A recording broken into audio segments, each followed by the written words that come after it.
Među važnim vladinim projektima za ovu godinu objedinjena je javna nabava. Država planira uštedjeti i do 4 milijarde kuna na godinu. Taj važan posao obavljat će preko računalnog sustava kako bi se izbjegla svaka moguća sumnja na korupciju. No u tako nešto ne vjeruju u Transparencyu jer kažu za ukloniti korupciju treba politička volja, a ne kompjutorski softver.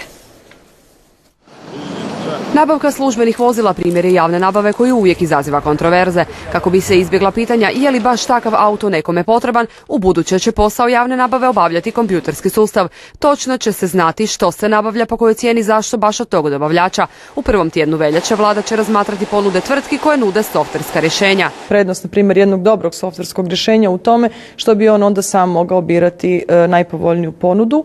Mislim da je to jako važno kako bismo u potpunosti skinuli bilo kakvu sumnju da je bilo tko nekome pogodovao. Dakle, ako kompjuter može u bolnici odlučivati o tome tko je najugroženiji, kome prvom treba presađivanje jetre ili srca, mislim da nema razloga da se to ne prepusti i kad je u pitanju javna nabava.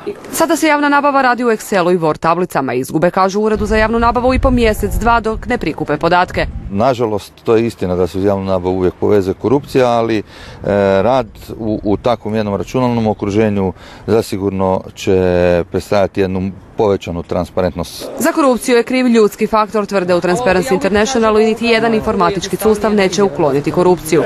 Kontrole postupaka javne nabave mora biti apsolutno potpuno neovisna i pri tome imati snažne i brzo provedive sankcije prema prekršiteljima zakona. Treba postojati politička volja koja će definitivno ići u smjeru rješavanja ovog problema, međutim tu političku volju nismo vidjeli. Ipak do nabavke smartfona koje su primjerice planirale nabaviti Hrvatske šume čini se neće doći.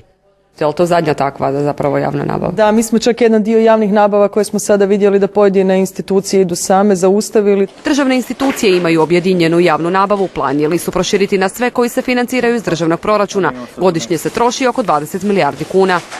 Što više proizvoda i naših potreba stavimo u objedinjenu javnu nabavu, uštede mogu biti do 20%. Što je na godinu 3 do 4 milijarde kuna. To je primjerice novac koji ministru Liniću treba kako bi po nalogu EU smanjio prekomjereni deficit. Sve kreće od iduće godine.